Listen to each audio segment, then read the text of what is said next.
estalla en llamas y está cayendo, se está estrellando.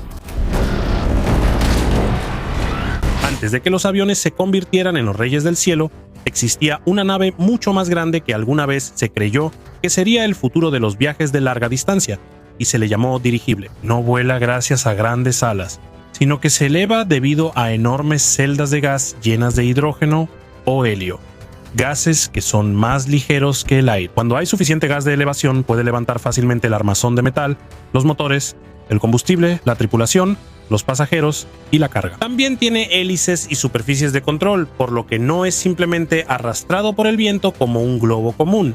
El tipo más famoso de estos es el Zeppelin. Se nombró así por el conde Ferdinand von Zeppelin, un exoficial militar alemán que creía que era posible construir una gran aeronave con una estructura interna rígida. Él no fue la primera persona en construir un dirigible o aeronave controlable, pero sí fue quien desarrolló el diseño rígido que se convirtió en símbolo de los viajes aéreos a principios del siglo XX. En julio 2 de 1900 voló su primer Zeppelin llamado LZ-1 sobre el lago Constanza en Alemania. El primer vuelo duró solo aproximadamente 18 minutos. También tuvo problemas con el control y el equipo, pero demostró que una aeronave enorme con estructura metálica rígida podía volar. Es muy diferente a un blimp. El blimp no tiene una estructura rígida interna. Solo la presión del gas mantiene su forma. El Zeppelin, en cambio, tiene un esqueleto. Está formado por largas vigas de metal y grandes anillos. Por eso, aunque las celdas de gas no estén llenas, el cuerpo mantiene su forma. Dentro de su estructura hay muchas celdas de gas separadas, así que si hay una pequeña fuga en una parte, no se pierde de inmediato todo el gas de elevación. En cambio, la aeronave aún puede mantenerse en el aire mientras las otras celdas siguen funcionando. Por fuera del armazón hay una cubierta de tela delgada. No es una armadura de metal gruesa. Su trabajo principal es darle una buena forma al cuerpo y proteger lo que está adentro contra el viento y el clima. En la parte inferior o lateral del cuerpo se encuentran los motores y las hélices. Estos son los que empujan la aeronave hacia adelante. Además, utiliza un timón para girar y elevadores para controlar el ascenso y el descenso. Pero los motores no pueden hacer todo el trabajo. El gas de elevación sigue siendo el que soporta el peso de la aeronave. Por eso, cada kilogramo es muy importante. El armazón, las paredes, los muebles, el equipo y las pertenencias personales de los pasajeros deben ser ligeros. Cuando se aumenta el peso, se reduce la cantidad de pasajeros o carga que puede transportar. En los diseños posteriores, se empezó a usar duraluminio. Es una aleación de metal ligera pero resistente, hecha principalmente de aluminio. Por esto, es posible fabricar un armazón más largo y grande sin que el vehículo se vuelva demasiado pesado. En algunos zeppelines incluso se utilizó lo que se llama piel de batidor de oro. Está hecha de una parte muy delgada del intestino de vaca que se limpia. Se seca, se une y se adhiere a la tela. No es simplemente un intestino entero colgado por dentro. Se procesa como una membrana delgada porque es ligera y eficaz para evitar fugas de gas. Se necesitan muchísimos pedazos para formar las grandes celdas de gas de una aeronave.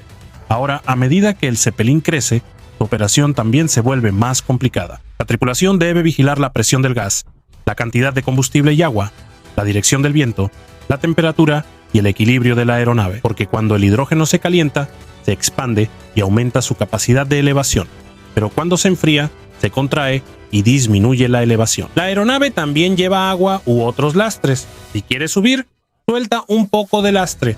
Si quiere bajar, la tripulación ajusta el gas y la dirección del vuelo. También es difícil aterrizar el Zeppelin porque es muy grande.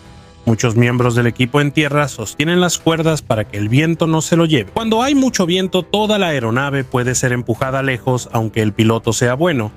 Pero la tecnología siguió avanzando. En 1909 se fundó la DELAG en Alemania. Es reconocida como la primera aerolínea que transportó pasajeros regularmente usando aeronaves. Pero antes de que comenzara la Primera Guerra Mundial, los zeppelines ya habían realizado más de 1.500 vuelos y transportado a miles de pasajeros. La mayoría de los viajes eran en Europa. Todavía no cruzaban el Atlántico de manera regular en ese entonces. Se usaron los vuelos para demostrar que viajar por el aire podía convertirse en un verdadero medio de transporte. Después de la guerra, los planes para los dirigibles crecieron aún más. En 1928, el LZ-127 Graf Zeppelin comenzó a volar. Este se convirtió en uno de los dirigibles rígidos más exitosos de la historia.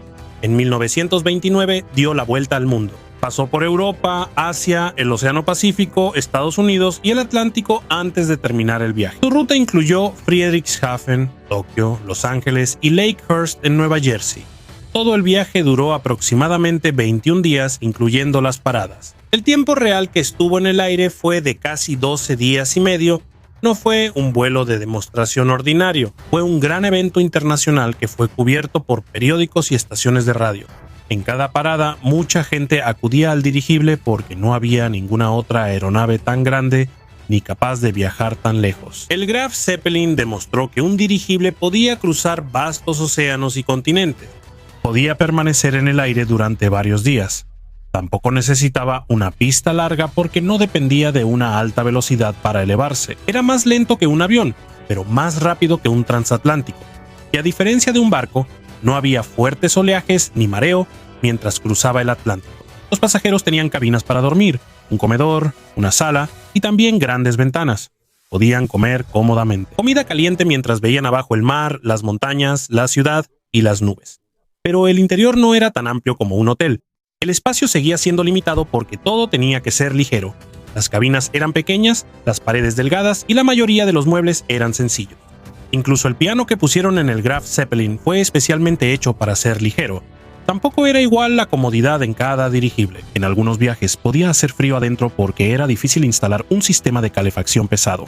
También el ruido y la vibración de los motores eran fuertes. Y como el dirigible era lento, pasaba más tiempo expuesto a los cambios del clima. Sin embargo, para los pasajeros ricos de las décadas de 1920 y 1930, la experiencia era única. No estaban apretados en una pequeña cabina como en los primeros aviones. Podían ponerse de pie, comer en una mesa, caminar por el área de pasajeros y observar el mundo desde una ventana alta. El boleto también era muy caro, así que solo unos pocos podían permitirse viajar. No era un transporte masivo, era un servicio de lujo para empresarios, funcionarios, celebridades y viajeros adinerados. Alemania también utilizó el éxito del Zeppelin como muestra de su ingeniería y orgullo nacional. A los ojos del público, el gran dirigible era prueba de que el viaje aéreo, antes imposible, ahora podía convertirse en una ruta regular. Pero mientras los dirigibles crecían, también crecían los problemas que había que controlar. Sus cuerpos eran enormes, el viento tenía un gran efecto en su dirección, eran lentos para evitar el mal tiempo, y dentro de su delgada cubierta había millones de pies cúbicos de gas de sustentación. En Alemania, el hidrógeno era el que se usaba comúnmente porque era abundante, barato y proporcionaba más sustentación que el helio, pero el hidrógeno es extremadamente inflamable. No se incendia automáticamente mientras está dentro de la celda de gas. Primero necesita mezclarse con oxígeno y tener una fuente de ignición, pero cuando hay una fuga, fuego o una chispa eléctrica, el incendio puede propagarse muy rápido. Por eso las reglas de seguridad dentro son muy estrictas. El uso de fuego está controlado y el equipo de cocina es especial. Y hay que vigilar el sistema eléctrico, los motores y posibles fugas de gas. A pesar de esto, la confianza del público en el Zeppelin siguió creciendo. Muchos creían que este sería el principal medio de transporte para viajes de larga distancia. Tenía suficiente alcance para cruzar océanos.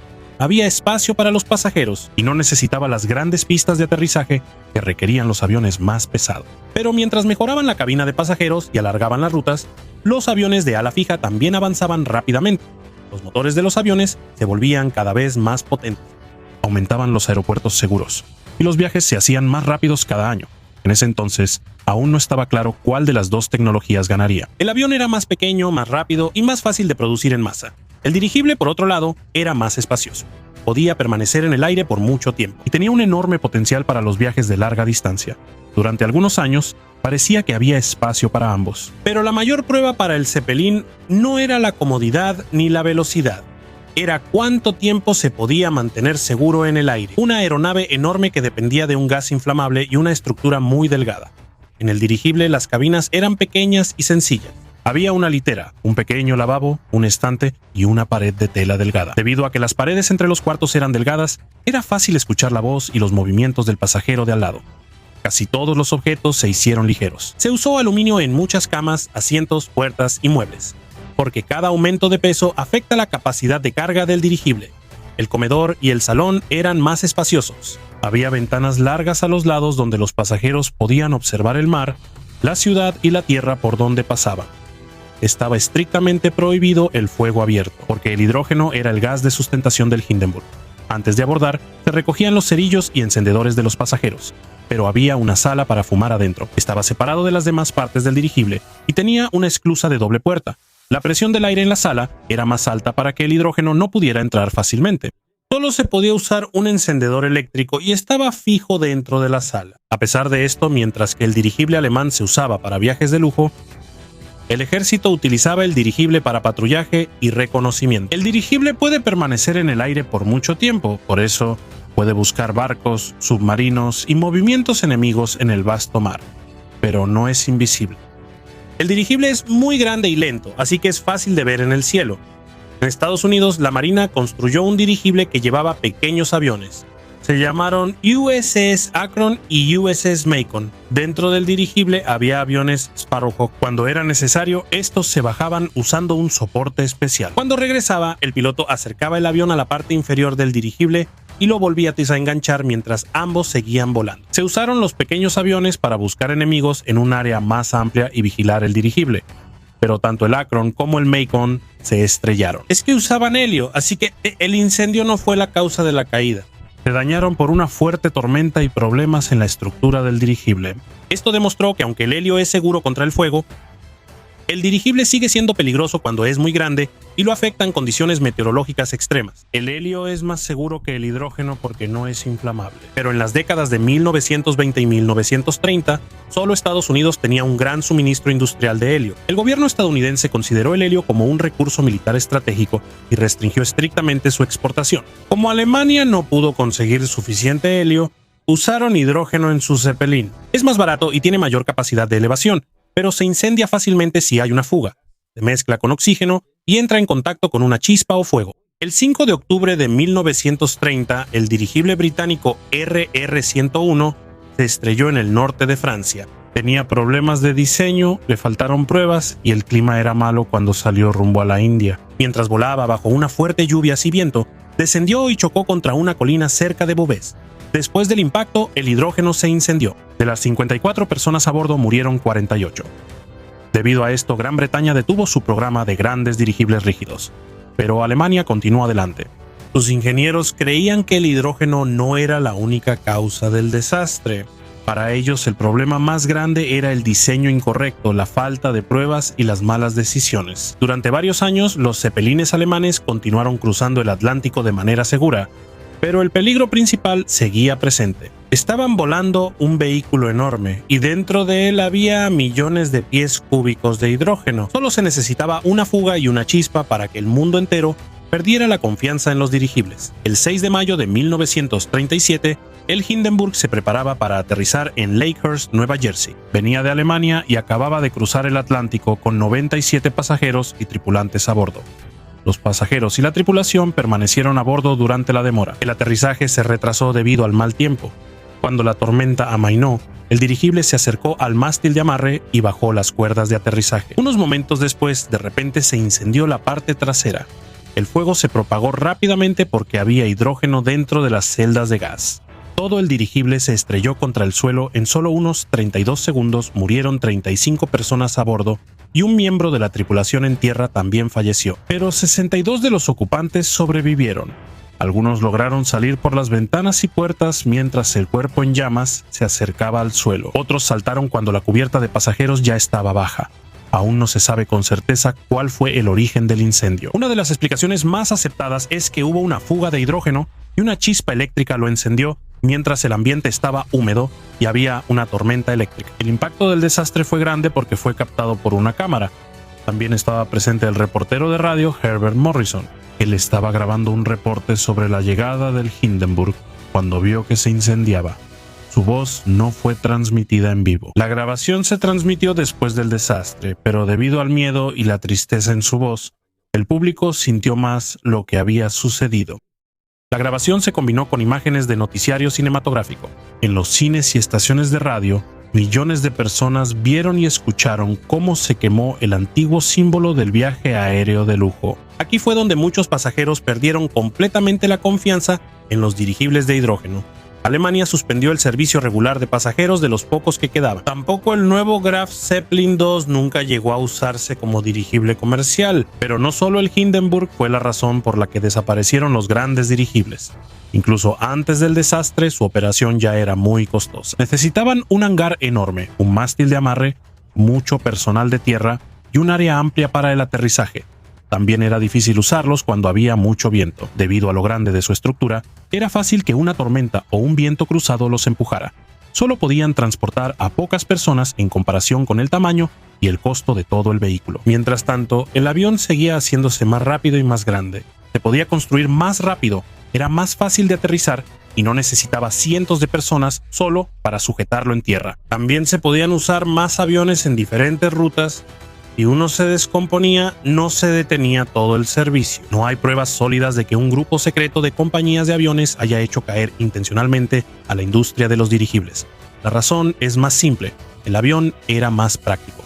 En la Segunda Guerra Mundial, los gobiernos invirtieron muchísimo dinero en la fabricación de motores, aviones de transporte, bombarderos, casas, aeropuertos y pistas de aterrizaje. El ejército necesitaba velocidad y la capacidad de evadir al enemigo. Eso no lo podía ofrecer un dirigible rígido, grande y lento. Después de la guerra, los aviones ya estaban listos para rutas de pasajeros de larga distancia. El viaje era más rápido. Podían transportar a más pasajeros. Y ya había aeropuertos en muchas partes del mundo. Los dirigibles ya no podían competir con ese sistema. Los dirigibles no rígidos más pequeños todavía se usan para publicidad, vigilancia, patrullaje y misiones especiales. También hay proyectos modernos para carga y vuelos de larga duración. Pero la era de los grandes zeppelines de pasajeros nunca regresó. No desaparecieron porque no sirvieran.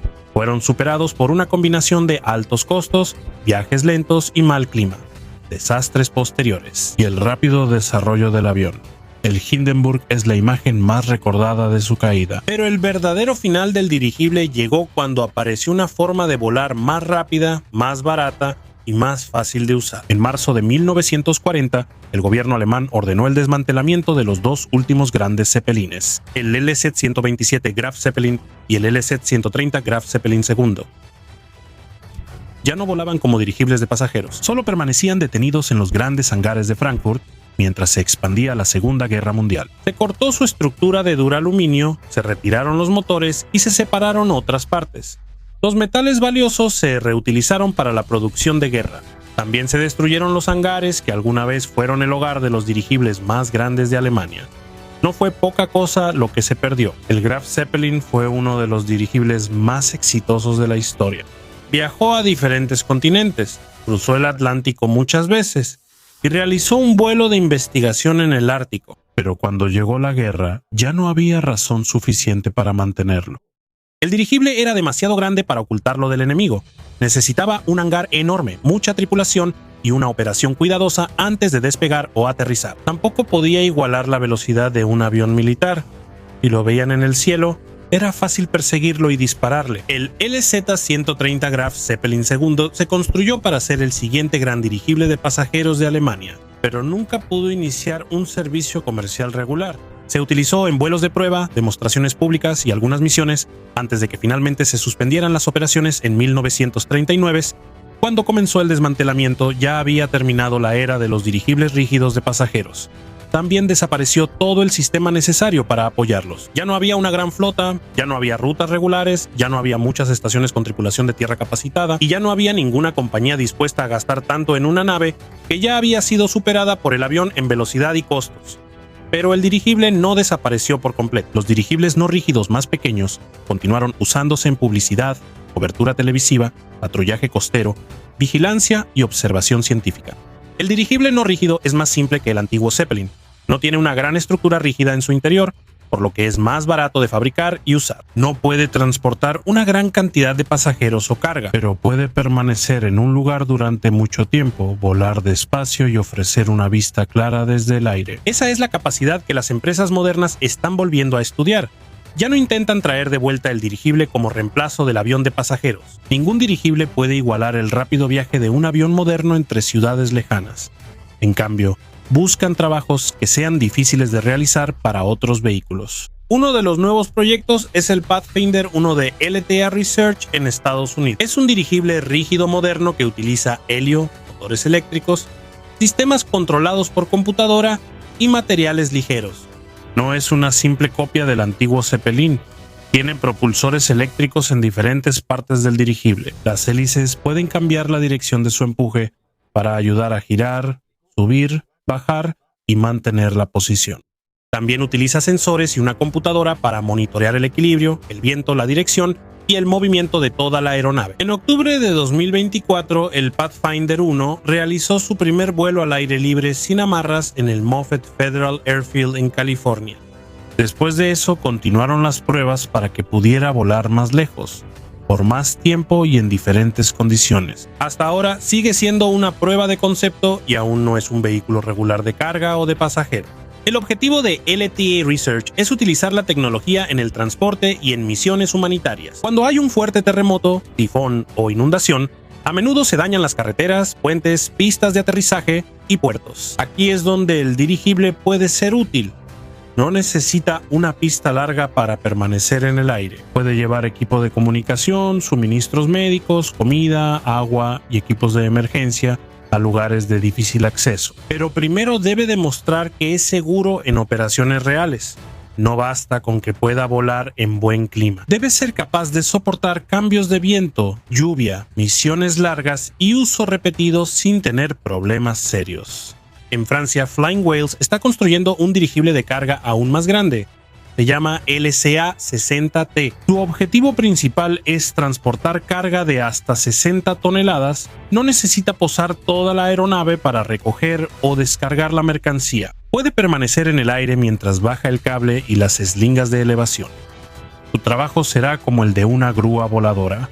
Puede recoger las largas aspas de turbinas eólicas de una fábrica y llevarlas a la montaña. También puede transportar materiales de construcción, hospitales móviles, grandes generadores, madera o equipo pesado a lugares donde no hay caminos adecuados. Esto es importante porque hay cargas que un helicóptero no puede levantar y que son difíciles de transportar en camión. Hay aspas de turbinas eólicas que son tan largas que es necesario ampliar la carretera, quitar los postes, cerrar el tráfico y cortar los árboles antes de poder transportarlas. Cuando funcione el LCA-60T podrá superar esos obstáculos volando directamente hasta el destino. En octubre de 2025, Flying Whales informó que ya había probado el sistema de propulsión eléctrica distribuida para la aeronave. Además, la empresa planea comenzar el ensamblaje de la primera unidad en 2027, seguido de pruebas de vuelo y certificación, y tiene como objetivo iniciar la operación comercial en 2029. El proyecto tiene un gran potencial, pero aún tiene mucho que demostrar. Cuando la aeronave descarga una carga de 60 toneladas, de repente pierde mucho peso. Si no hay un control rápido, podría elevarse demasiado. Por eso, los propulsores, el sistema de lastre, los cables y el control por computadora deben funcionar juntos para mantener la aeronave estable. También es difícil de manejar cuando el viento cambia constantemente. El costado de la aeronave es enorme. Cuando le pega un viento cruzado fuerte, todo su cuerpo actúa como una gran vela. Los motores deben ser capaces de evitar que se incline o se desvíe mientras lleva una carga pesada colgando debajo. Hay otro proyecto moderno en el Reino Unido llamado Highlander 10. Es una aeronave híbrida porque no solo el helio proporciona sustentación. La forma del cuerpo y los motores también ayudan mientras vuela. Está diseñado para viajes regionales de pasajeros, carga, turismo, vigilancia y misiones militares. Según su desarrollador, puede transportar a más de 100 pasajeros o aproximadamente 10 toneladas de cargas. También puede permanecer en el aire durante varios días para misiones de vigilancia y comunicación. Ya ha comenzado el proceso formal de certificación con la Autoridad de Aviación Civil del Reino Unido, pero todavía necesita completar pruebas extensas antes de poder transportar pasajeros regularmente. Este tipo de aeronave no solo puede usarse para carga, también puede vigilar el mar y brindar ayuda. Puede buscar embarcaciones de pesca ilegales, derrames de petróleo, barcos desaparecidos o personas que necesiten ser rescatadas. También puede servir como estación de comunicación temporal en el aire. Cuando una torre de celular se daña después de un desastre, la aeronave puede llevar una antena y permanecer en un lugar por más tiempo que un helicóptero común. También es muy útil para la investigación científica. Debido a su vuelo lento y su gran resistencia, la aeronave puede usarse para estudiar bosques, vida silvestre, glaciares, atmósfera y cambio climático. También hace menos ruido que un helicóptero, por lo que los animales abajo no se asustan ni se alejan de inmediato. Pero eso no significa que todas sus misiones sean automáticamente más baratas. El helio es caro. También se necesita un espacio grande para el ensamblaje, mantenimiento y almacenamiento. No se puede dejar el enorme dirigible afuera cuando hay una tormenta fuerte. Hay que ponerlo en un lugar seguro o moverlo antes de que empeore el clima. La certificación también es muy costosa. Cada estructura, sistema de control, componente eléctrico, procedimiento de emergencia y condición de vuelo debe ser revisado. Cuando va a transportar pasajeros, debe cumplir con los estrictos estándares de seguridad que se usan en otras aeronaves comerciales. No se puede apresurar este proceso. Un accidente grave podría volver a destruir la confianza del público. También hay un problema con la velocidad. Cuando se necesita entregar medicamentos, equipos de rescate o suministros militares de inmediato, el avión o el helicóptero siguen siendo más rápidos. Cuando hay un puerto y el mar está en buenas condiciones, el barco puede transportar más carga a un costo menor. Cuando hay una autopista, sigue siendo más sencillo usar un camión. Por eso la aeronave no va a reemplazar todos los tipos de transporte. Esto solo será importante cuando el destino no tenga pista de aterrizaje, no tenga carretera, sea difícil de alcanzar o se necesite permanecer mucho tiempo en el aire. Ahí es donde puede demostrar su verdadero valor. El futuro de la aeronave no depende de la nostalgia. No basta con que se vea bien o que sea impresionante verla en el cielo. Tiene que poder transportar carga a un costo total más bajo. Tiene que poder volar de manera segura incluso cuando el clima cambia. Debe funcionar repetidamente sin requerir siempre de un enorme personal de tierra y necesita conseguir suficientes clientes para recuperar los miles de millones invertidos en su desarrollo. Si eso se logra, el mundo podría volver a ver enormes dirigibles sobrevolando selvas, montañas, mares y zonas devastadas por desastres. Pero su trabajo será muy diferente. Ya no serán hoteles flotantes solo para unos pocos ricos. Tampoco serán solo un símbolo del poder de una nación. Serán herramientas para transportar cargas pesadas, rescate, investigación, vigilancia y para llegar a comunidades que durante mucho tiempo han tenido dificultades para conectarse con el resto. Lugar. Ahí se verá si realmente hay una segunda vida para la tecnología que el mundo alguna vez dejó atrás. No porque vayamos a regresar al pasado, sino porque hay problemas actuales que no se pueden resolver solo con velocidad. Hay lugares que no necesitan un avión más rápido. Lo que necesitan son vehículos que puedan llegar aunque no haya aeropuerto ni caminos, y casi ninguna otra manera de entregar lo que necesitan. Cuando la nueva generación de dirigibles demuestre que puede hacer eso, de manera segura y rentable, ya no será solo un recuerdo del Hindenburg y del Graf Zeppelin. Será un nuevo tipo de transporte, más lento que un jet, pero capaz de llegar a lugares donde las aeronaves comunes no pueden llegar. Y tal vez esa sea la razón por la que el dirigible nunca desapareció por completo. No está esperando ser reemplazado por el avión. Solo está esperando encontrar el trabajo que realmente le corresponde.